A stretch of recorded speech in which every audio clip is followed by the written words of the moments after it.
circunstancias ni enfermedad.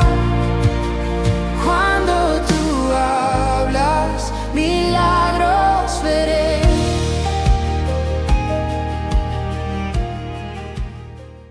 Hoy vamos a comenzar a ver algunas características de Dios. En los ámbitos teológicos le llaman atributos, cualidades, características. Cuando usted conoce a alguien, usted tiene una impresión de esa persona. Usted, por ejemplo, dice, esta persona es amable, esta persona es cariñosa, esta persona es atenta, esta persona es muy cordial. Son atributos de cada persona. Y hay atributos de personalidad y también hay atributos que tienen que ver con el ser de la persona, con todo lo que la persona significa. Y hoy vamos a estar hablando acerca de un atributo muy importante de Dios para dar inicio a esta serie de enseñanzas acerca de quién es Dios. Y le he puesto como título, Dios es todo. Dios es, dígale que está a su lado, Dios es todo. No algo, Dios es todo. Él abarca todo. Y en este sentido, quiero que pensemos, en la medida que vayamos estudiando los versículos que vamos a leer en los próximos minutos, que Dios no necesita nada suyo ni de mí. Por el contrario, Él nos ha dado todo. Dios a usted a mí nos ha dado todo. Y esto es importante saberlo porque tenemos que entender entonces que lo que usted y yo necesitamos se resume en una sola palabra, en 4 letras. D-I-O-S, Dios. Si yo tengo a Dios, lo tengo todo. Amén. Pero ¿por qué decimos que Dios es todo? Vamos a estudiar qué nos revela la Biblia acerca de Dios. Lo primero que yo quiero decir es que Dios es la fuente de su propio existir. Dios es la fuente de su propio existir. Para que entendamos esta frase, mientras leía pude encontrar algo que sucedió aquí en los Estados Unidos. En la ciudad de Nueva York, en el año 2003, hubo un apagón. Como ustedes saben, en algunos países de Latinoamérica, los apagones ocurren cada cierto tiempo. En el país de donde yo vengo, de Venezuela, donde estamos la mayoría, no es cuando se va la luz, es cuando llega la luz. Pero cuando una sociedad depende de que toda su economía, todo ese trabajo esté basada en la energía, es algo muy complicado. Cuando comenzaron los apagones en nuestro país, se dañaban los alimentos, los negocios no podían trabajar. Algo así sucedió acá en el año 2003. Hubo un apagón masivo y millones de establecimientos, millones de casas, toda la bolsa de Nueva York, la economía, creo que fueron 36 horas, 28, 36 horas, colapsó. Así que fue una pérdida de miles y millones de dólares. ¿Por qué? Porque aunque se diga que Nueva York es el centro económico del mundo, a pesar de todo el poder que en aquel tiempo era mayor, se congrega en una sola ciudad, esa ciudad dependía de algo tan sencillo, de algo tan común y corriente como es la energía eléctrica. Hoy en día usted y yo hacemos este servicio y vea cómo está conectado toda la energía eléctrica. Y así se dice de todas las cosas. Usted depende también de la energía. La energía que usted depende es el alimento, la comida, las proteínas, aún los carbohidratos son una fuente de energía. Todo lo que usted y yo comemos nos da a usted y a mí el motor, la gasolina para funcionar. Y así es todo en la Tierra. El mismo planeta depende de un sistema solar, de que haya una estrella que irradie energía, de que esta Tierra haya desarrollado también, cuando Dios la creó, todos los elementos propicios. Si eliminan al Sol, se acabaría la vida en la Tierra. Así que todo lo que hay en el universo, el mismo Sol, depende de otros soles mayores. Y así es una cadena hasta casi el infinito. De lo único que se dice que no conocemos, que nos revela que no depende de otra cosa, es Dios mismo. Y los seres humanos lo entienden, porque si usted y yo decimos que todo depende de algo, haga la cadena, todo depende de algo mayor. Si todo depende de algo mayor, tiene que haber un punto de algo que no dependa de nada, porque si no sería una lógica imposible. Ese punto, el que no depende de nada, es Dios. Y usted me dirá, ¿dónde dice eso la Biblia? Lo dice en muchos lugares. Éxodo capítulo 3, versículo 14. Cuando Dios se reveló al hombre, cuando Dios le habló al hombre, le da una importante revelación, valga la redundancia, de quién es Él. Y lo dice de la siguiente manera: y respondió Dios a Moisés, cuando él le dijo, ¿quién eres tú? ¿A quién le voy a decir yo que tú eres? Dice la Biblia que Dios le dijo, yo soy el que soy. Yo soy el que soy. No dice yo soy el que era, yo soy uno más, yo soy un Dios más, sino yo soy el que soy. En otras palabras, toda la existencia que hay en el universo depende de quién, del que es. Leí por ahí un comentario que decía lo siguiente: no es que Dios sea una cosa u otra, es que Dios es. En otras palabras, Dios mismo es la existencia. Sin Dios no existe nada. Porque cuando Dios habló, se creó el cielo y se creó. Es decir, que en la voz de Dios, en el poder de Dios, todas las leyes físicas, el tiempo, la materia, el espacio, todo se creó y todo comenzó a vivir, todo comenzó a respirar. Sin Dios, nada de lo que existe hubiese sido creado. Él mismo es la existencia, en otras palabras. Toda su vida, toda mi vida, entonces, depende de que Dios es el centro, es el motor, es la razón por la cual usted y yo existimos. Amén. Los que creen en Dios, los que no creen en Dios, todos dependen de que en algún momento Dios decidió crearnos. La Biblia en Juan capítulo 8, 58 nos habla una revelación más. El Señor le dice a sus discípulos, ciertamente les aseguro de que antes de que Abraham naciera, dice Jesús, yo soy. Es decir, que Jesús mismo está diciendo que Él es Dios. Antes que existieran todos los seres humanos. A veces pensar en esto es muy difícil porque usted nada más se acuerda de lo que pasó ayer, o hace un año, o hace 10 años, o hace 20 años, los que tienen mejor memoria. Pero usted no sabe lo que ocurrió antes de usted. Antes de que usted abriera los ojos y tuviese conciencia, ya Dios estaba gobernando el universo. Ya Dios tenía el control de todas las cosas.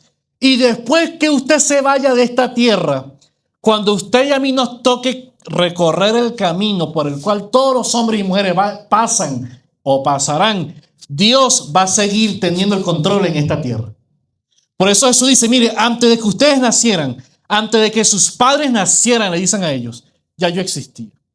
Entonces la existencia misma depende de Dios. Juan 5:26 nos revela en qué consiste esto. Vea. Jesús dijo, porque como el Padre tiene vida en sí mismo, así también ha dado al Hijo el tener vida en sí mismo. Como el Padre tiene vida en sí mismo. Es decir, Dios no necesita un alimento para existir. Él mismo es la vida. No es que Dios necesita la vida, Él es la vida. Jesús dijo, yo soy el camino, la verdad y la vida. Todo el existir de Dios depende solamente de Él. Todo. Así que Dios por eso controla todo lo que hay en la tierra. El mismo Juan capítulo 1 dice que antes de todas las cosas estaba el Verbo y estaba Dios. Estaba el Señor Jesús junto al Padre. Entonces Él decidió que esa vida que está en Él ahora se viera reflejada en la creación. Y porque Dios quiso, por eso se dicen los teólogos que la creación es un acto libre de la voluntad de Dios. ¿Qué significa esa frase extraña? Que a Dios nadie lo obligó a crearlo a usted y a mí. A Dios nadie lo manipuló. Usted cuando hace cosas las hace porque tiene que hacerlas. Por ejemplo, mañana a las 6, a las 7 de la mañana, ¿por qué usted va a ir a trabajar? ¿Lo obligan? ¿Le pone una pistola? No, pero su voluntad se ve llevada, arrastrada por el deber. Es que si usted no trabaja, ¿qué va a pasar? No va a poder pagar los biles, no va a poder pagar el departamento. Y así, las cosas que usted y yo hacemos en esta tierra, todas las hacemos porque tenemos el deber de hacerlas. Por eso que usted trabaja, por eso que usted estudia, por eso que usted se levanta, porque usted se baña. Porque si usted no se bañara, no lo dejamos pasar acá. Porque la sociedad nos impone reglas. Sin embargo, cuando Dios decidió crearlo usted y a mí en el Salmo 92, dice que antes que nacieran los montes y creara los tiempos, desde los tiempos, el Señor reinaba, Él era Dios. Él decidió entonces crear todo lo que existe. Pero Dios mismo no tiene inicio. ¿Por qué digo esto? Esto me lleva al segundo punto hoy. Como Dios era todo, como Él no necesitaba nada, a usted a mí me enseña otra verdad muy importante. Que es que como Dios es todo, Dios no nos necesita a ninguno de nosotros en absoluto. Amén. Es decir, que cuando usted y a mí nos invitan acá a la iglesia, cuando a usted le hablan de Dios, cuando a usted le dicen vamos a adorar a Dios, no es que Dios necesite su adoración. Dios no se va a deprimir porque Nehemías no se levantó hoy a orar. Dios no necesita de mi adoración. Todo lo que Él necesita está en Él mismo. Eso es importante. Y necesitamos entender esto. Cuando yo entiendo que Dios no necesita nada de mí, yo voy a comprender entonces que adorar al Señor es un privilegio. Servir a Dios es un honor. Hermano, usted y yo tenemos la bendición, tenemos el privilegio de poder adorar al Dios que creó el cielo y la tierra. Amén. Él me permite. Es como si el hombre más millonario del mundo hoy en día, el CEO de Tesla, ¿no? El hombre más famoso porque no solamente es dueño de X, no solamente es dueño de la compañía de Tesla. Es como si él se encontrara con un niño en la calle, pequeño, y le regalara una moneda de juguete, de plástico a él. Y este hombre la agarra. Le pregunto a usted, ¿por qué la agarra? ¿Por qué la acepta? Porque la necesita. ¿Será que con esa moneda él va a crear otra compañía? No, él no necesita, lo hace porque un pequeño tuvo ese acto hacia él por lo que sea, por cariño, por aprecio, y él decide aceptar esa moneda. Pero él no tiene que aceptar esa moneda. ¿Cómo lo dice la Biblia? Vea los versículos que nos dice la Biblia usted a mí. Salmo 50, 10 y 12. Dice el Señor, porque mía es toda bestia del bosque, todos los animalitos, todos los millares de animales en los collados. Yo conozco a todas las aves de los montes. Yo conozco a todas las aves. Usted y yo no nos preocupamos. ¿Quién le ha puesto nombre a todas las hormigas de la tierra? Usted tiene una mascota a duras penas y a esa le da cuidado, le da nombre. El Señor dice en la Biblia que conoce a todas las aves de los montes y todo lo que se mueve en los campos, dice el Señor, me pertenece. Por eso Dios le dice a su pueblo, si yo tuviese hambre, no te lo diría a ti, porque mío es el mundo y mío es su plenitud. Es decir, el Señor nos invita a usted y a mí. Cuando yo le digo que adoren mi nombre, no es porque yo necesito su alabanza para subsistir. Yo no necesito nada de los seres humanos. Yo no necesito nada de lo que el hombre me pueda dar a mí. Por el contrario, el Señor nos da la oportunidad a usted y a mí y adorarle. Nada de lo que yo le dé a Dios es porque sin eso Dios va a quebrar. No es que aquí cuando recogemos la ofrenda, no es que cuando recogemos algo que usted y yo trajemos para el Señor, no es que Dios está contando, necesito $1 más de Jefferson. Porque Dios mío, ángeles, aquí hay que buscar $1 como sea, porque si no vamos a quebrar el tesoro del cielo. No, todo el oro y la plata le pertenece al Señor. Hoy en día los científicos, por ejemplo, han descubierto que hay un cometa que está rondando acá en el sistema solar, en este sistema solar. Y la NASA quiere llegar hasta ese cometa. ¿Por qué?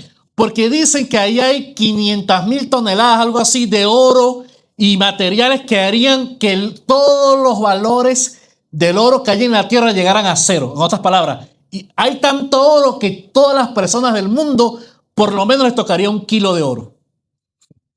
Y ese cometa está en el universo. Ellos quieren colonizarlo porque quieren extraer la riqueza. Ellos no es para regalarla, es para venderla, para ser más ricos. Pero Dios no necesita el oro que hay en la tierra. Él tiene suficiente en el universo y de sobra. Dice la Biblia que las calles en la nueva ciudad celestial van a ser ¿de qué? O sea, lo que usted y yo pisamos acá, que es asfalto, allá va a ser de oro. Todo es de oro. Romanos 11:35 dice lo siguiente. ¿O quién le dio a él primero para que fuese recompensado? A veces los seres humanos pensamos que Dios me debe a mí. Señor, si tú no me haces este milagro, no voy más para la iglesia. ¿Qué estamos diciendo? ¿Tiene lógica eso? Señor, es que si tú no me provees, si no haces esto, yo no voy a hacer eso que tú me estás mandando. ¿Por qué? Porque no puede ser que yo lo haga y que tú no me hagas esto a favor mío. Yo recuerdo cuando estaba fundando una iglesia en una población allá en Venezuela, que había una hermana mayor, tenía 75, 70 años, era nueva creyente, estaba comenzando a buscar a Dios. Y yo siempre la visitaba, hermana, por favor, bautícese, hermana, vaya doctrina, vamos a conocer al Señor. Y él le dijo, mire, yo hablé con Dios, me decía ella. Ya yo hablé con Dios. Cuando el hijo mío, que es un sinvergüenza, que tiene 2 mujeres, se entregue y vaya a la iglesia. Cuando el hijo mío se acomode, a ellos sí le voy a servir a Dios. Y señora, así no funciona esto. ¿Usted cree que es Dios la que está necesitando? Necesita un bautismo más. Vaya, no. Nadie le ha dado a Dios primero para que, Señor, te di, ahora devuélveme lo que tú me diste. No. Todo lo que Dios hace, todo lo que Dios opera en mi vida es solamente porque Él quiere hacerlo, no porque Él nos debe nada a nosotros. Por eso que en esta iglesia no predicamos ese evangelio barato, esa tontería de que si usted le da a Dios $100, Dios le va a dar $10,000. Por favor, Dios no tiene por qué devolverle nada. Ya Él a usted, a mí, nos dio la vida, la salvación, el gozo, su Espíritu Santo. Es una manipulación, una tontería, es el conocimiento de Dios. Y eso fue una mentira que se propagó por cantidad de iglesias. Pero es que estamos diciéndole, Señor, como yo te doy, ahora por favor, devuélveme lo que te di. ¿Qué tontería es esa? No es así. Todo lo que Dios nos da es por la gracia del Señor. Amén. Y como yo entiendo, claro, yo sirvo a Dios, pero Dios a mí no me debe nada. Nada, ni mis éxitos ni mis fracasos, no los puedo achacar a Dios. Él me puede bendecir, Él puede abrir camino, claro que sí. Pero todo entonces, lo que yo tengo, a Dios no le sirve de mucho. Dice la Biblia que aún nuestros actos de justicia ante Dios son como trapos de inmundicia, no sirven de mucho. Dios no necesita nada de usted. Diga que está a su lado, Dios necesita nada de ti. Olvídese eso. Usted no está haciendo un favor a Dios con seguirle. Entonces, ¿por qué voy a seguir a Dios? Pues entonces, ¿por qué vengo a la iglesia? Eso nos lleva al tercer punto. Usted y yo le servimos a Él, no porque Él necesite de mí, no. Es porque nosotros dependemos de Dios hasta para respirar. Amén. Este es el punto. Si Dios es todo, si Dios es la vida, si Él es el aire, si Dios es el oxígeno de nuestras células, significa que soy yo el que necesita buscar a Dios con todo mi corazón, porque mi casa necesita buscar a Dios, porque toda mi vida depende del poder de Dios, de la vida, de la bondad, de la gracia del Señor. Jesús le dijo a sus discípulos en Juan capítulo 15, versículo 5. Ahí mismo así. Yo soy la vid y ustedes son los pámpanos o las ramas, dicen esta versión. El que permanece en mí como yo en él, él dará mucho fruto. ¿Por qué? Porque separados de mí, ustedes no pueden hacer nada. Porque separados de mí, nada podéis. O sea, ¿quién estaba allí? Pedro. ¿Quién estaba allí? Juan. Los que escribieron la Biblia. Y Jesús le está diciendo a ellos, ustedes son mis discípulos. Ustedes están buscando de mí. Ustedes son mis hijos. Pero ustedes sin mí no van a poder hacer nada en esta tierra. Y no son palabras de orgullo de Dios. Es que Él está revelando que todo lo que ellos necesitan es seguir a Jesús. Separados de mí nada podéis hacer. Hermanos, sencillo, si Dios es la vida, todo lo que esté separado de Dios, ¿en dónde está? En la muerte, en la oscuridad, separado de Dios. Lo dije hace unos días. Eso es el infierno, la separación eterna de Dios. Si Dios es todo lo bueno, que en los próximos mensajes vamos a estar hablando de qué es esa infinitud de la bondad de Dios, qué significa eso. Pero si Dios es todo lo perenne, bueno, amor, paz, gozo, ¿qué significa eso? Que en la medida que yo me alejo de Dios, estoy yendo a un infierno. Y lo lamentable para los seres humanos, para muchos, es que se están dirigiendo a un infierno eterno y lo comienza a vivir ya en la tierra. Porque el infierno es eterno. Pero si además de un infierno eterno, que es mucho decir, es todo, la tierra va a ser otro pequeño infierno, imagínese usted. El que no conoce a Dios está sometido entonces a esta doble muerte. La muerte física, una vida separada de la bondad de Dios, del amor, de la gracia. No puede dormir en las noches, no tiene paz. Los problemas lo agobian. No tiene esperanza en el Señor. Por eso es que cuando fallece alguien en Cristo, tenemos la esperanza de que le vamos a volver a ver cuando Cristo venga por nosotros. Amén. Hay una esperanza en nuestras vidas. Nosotros caminamos en esperanza. ¿Por qué? Porque como nos leyó hace un momento mi esposa, tenemos la mayor promesa que el Señor está preparando un lugar para cada uno de nosotros en el cielo. Yo camino entonces en eso. Yo necesito estar allí. Yo quiero estar allí. Yo quiero que mi esposa, mis hijas estén allí. Yo quiero que todos los que estemos acá estemos para siempre en la morada celestial, en la presencia del Señor. Amén. Soy yo el que necesita. Soy yo el que necesito buscar al Señor.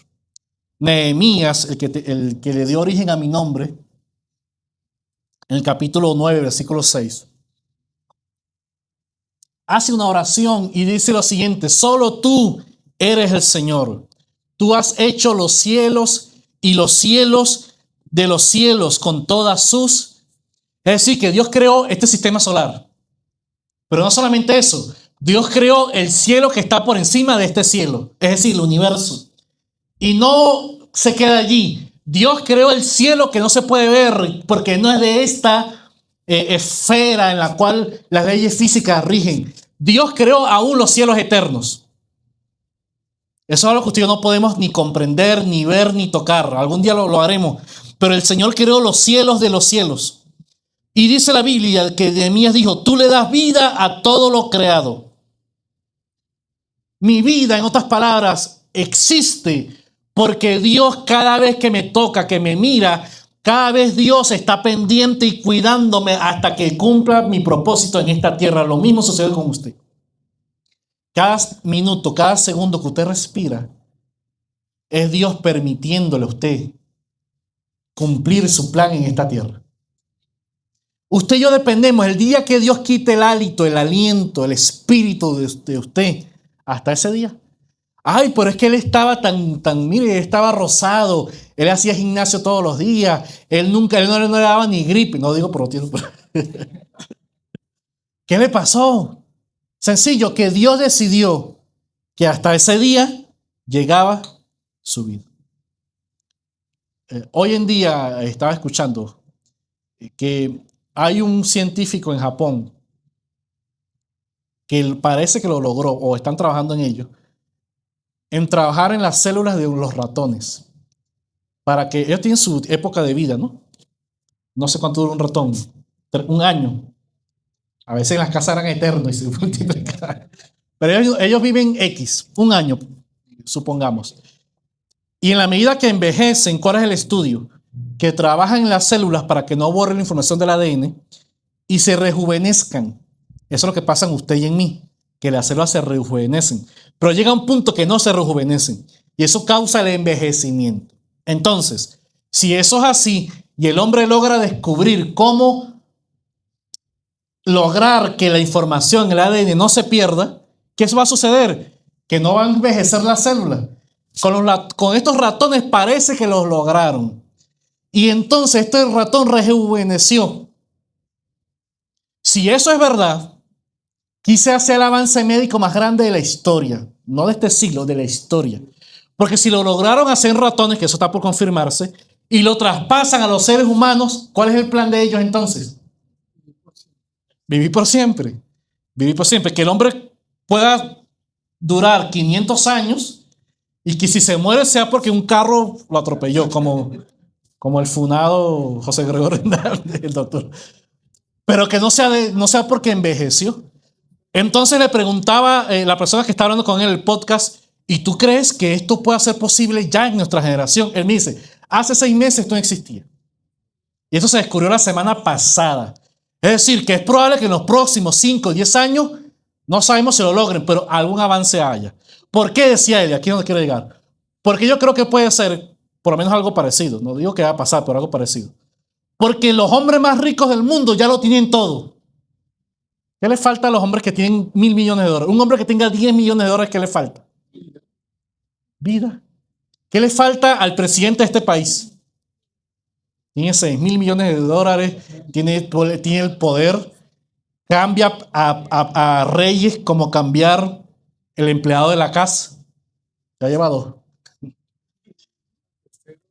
Pero, ¿qué le falta?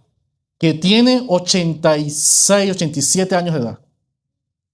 Es decir, el hombre daría todo lo que fuera por un día más de vida, por un año más de vida. Y la Biblia nos revela que usted y yo no tenemos esa preocupación porque nuestra vida está escondida en las manos del Señor. Amén. Y la vida eterna es el regalo que Dios nos dio a nosotros. Hechos 17:28 dice: puesto que en Él vivimos, nos movemos y existimos. Puesto que en Él, vea la frase tan profunda, vivimos, nos movemos y, o sea, toda nuestra existencia gira en torno al Señor. Todos los hombres que están en la tierra, todos somos como la tierra dando vuelta al sol. Toda nuestra vida depende de que el Señor permite que usted y yo vivamos, nos movamos y existamos. Somos nosotros los que necesitamos al Señor. Dios no necesita que usted ore una hora más. Soy yo el que necesita estar en la presencia de Dios todos los días. Todos los días de mi vida. Esto me lleva al último punto. Alguien puede decir, entonces, ¿será que yo valgo para Dios? Porque si Dios es tan grande y yo soy tan diminuto. Y esto es lo más hermoso de lo que la Biblia nos revela hacia ustedes y a mí. El Señor, como es tan grande, a usted no lo necesita. Pero Él decidió contar con usted. Él decidió darle vida, darle un propósito y darle la oportunidad a usted y a mí de vivir con Él por la eternidad. Escuche esto, por la eternidad. Isaías 43:7. Dice la Biblia: traigan a todo el que sea llamado por mi nombre, al que yo he creado para mi gloria, al que yo hice y yo formé. El Señor decidió entonces crear todo el planeta, pero solamente de entre todo lo que existe en la creación hay algo que Él dijo: voy a crearlo para que exista para siempre. Los leones no existen para siempre. Los perritos, los gatos, las mascotas no existen para siempre. Los edificios no existen para siempre. El Imperio Romano creó las construcciones más impresionantes de la historia de la humanidad. Algunas tienen 2000 años de historia. Pero lo que hay hoy en día son ruinas. Los egipcios crearon las pirámides. Y las pirámides hoy en día ni siquiera sabemos bien qué era eso que estaba allí. Quedó en el olvido. Quedó en los anaqueles de la historia, en los libros del pasado. Pero cuando el Señor decidió crearla al ser humano, es decir, a usted y a mí, dijo: yo voy a crear algo con lo cual yo voy a estar por la eternidad. No un año, no 50, no 100, sino todos los días para siempre. ¿Por qué? Porque sencillamente dice la Biblia que cuando Dios hizo al hombre, lo amó. Cuando Dios hizo al hombre, lo amó. Un ejemplo muy burdo, permítame. Es lo que usted y yo hacemos con la ropa favorita, ¿cierto? Hay ropa que tiene 5 años, está por allá arrugada, ya tiene huecos, y usted para dormir se pone ese chorro, esa franela. Y todo el mundo le dice: ¿por qué te compras una franela nueva si eso no es tanto dinero? No, le pasa que esta es la que me gusta, esta es la que está cómoda. Entonces la grandeza a la ropa, ¿quién se la da? Usted. Lo mismo pasa con las cosas materiales. De esa misma manera, lo que le da valor a nuestra vida es lo que Dios decidió hacer con ella en el momento de la creación y en el momento en el cual Cristo murió por nosotros en la cruz del Calvario. El Señor nos dio el valor. Sofonías, voy terminando, 3:17.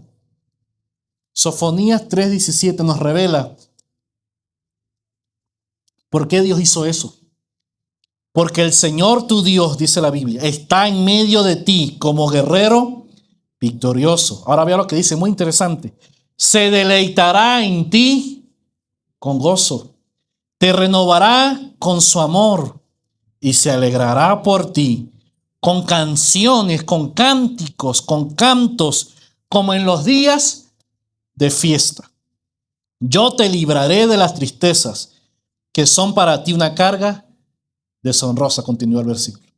Porque el Señor se alegrará, se gozará en ti, te renovará con su amor, se alegrará con cánticos de liberación, dice la reina Valera. Es decir, hermano, que usted y yo sencillamente somos privilegiados porque el Señor decidió amarnos desde el momento que nos creó, antes de aún crear al mundo.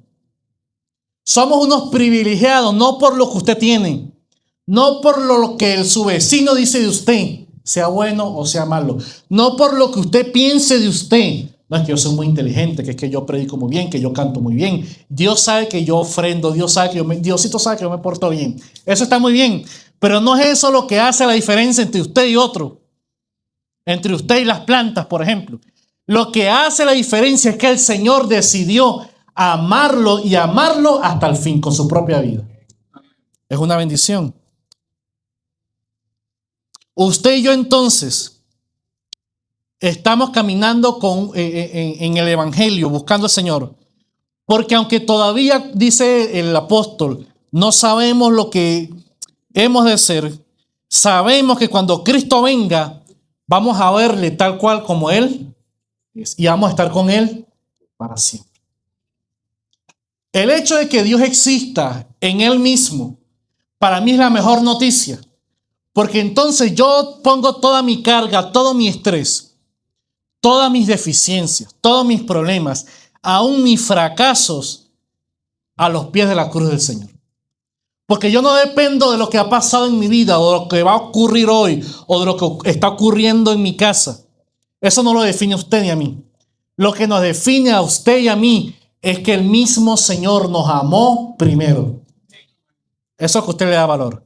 Cuando usted salga de este local, cuando usted termine de escuchar esta predicación, recuerde, yo tengo el mayor privilegio de mi vida, porque a pesar de los problemas, el Dios que es eterno, que existe, que es la vida, decidió amarme a mí con toda su fuerza, con todo su corazón. Y eso es lo que le da sentido a mi vida. Hay una canción, no sé si usted la ha escuchado, que se llama Todo va a estar bien. No la nueva, la antigua, la original. Hay un himno, cuando digo canción suena más nueva, hay un himno que habla de que todo va a estar bien, o estoy bien, quizás se tradujo en español. Estoy bien. Y la canción habla de que cuando anda en pruebas, cuando anda en circunstancias difíciles, yo estoy bien, repite el escritor. Esta canción la escribió un hombre que vivía en los Estados Unidos. Era un hombre rico y tenía una casa en Inglaterra, un castillo. Y lo llaman para decirle que tenía que ir para arreglar algunos asuntos de la herencia y papeles del castillo. Pero entonces él fue y luego fueron las hijas de él con su esposa. Iba en otro barco, él llega primero y le informan que el barco donde iban las hijas se había hundido y se había muerto.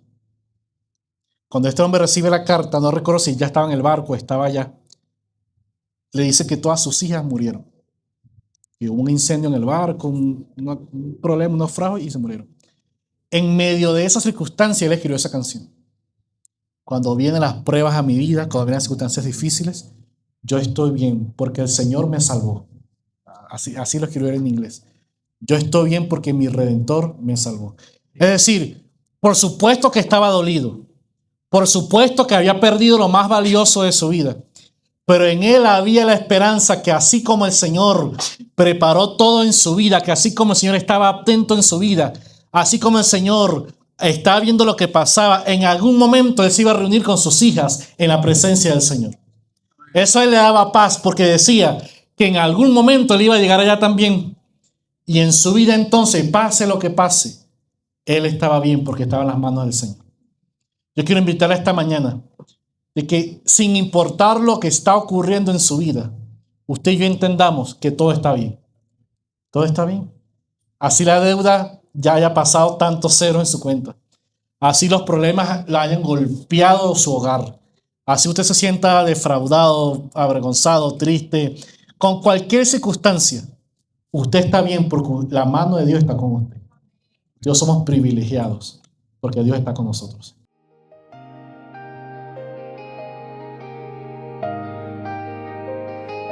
En la tumba el tiempo se detuvo, el silencio cubrió mi corazón. Todo parecía terminado, pero tu palabra me despertó. Tu voz quebró la noche oscura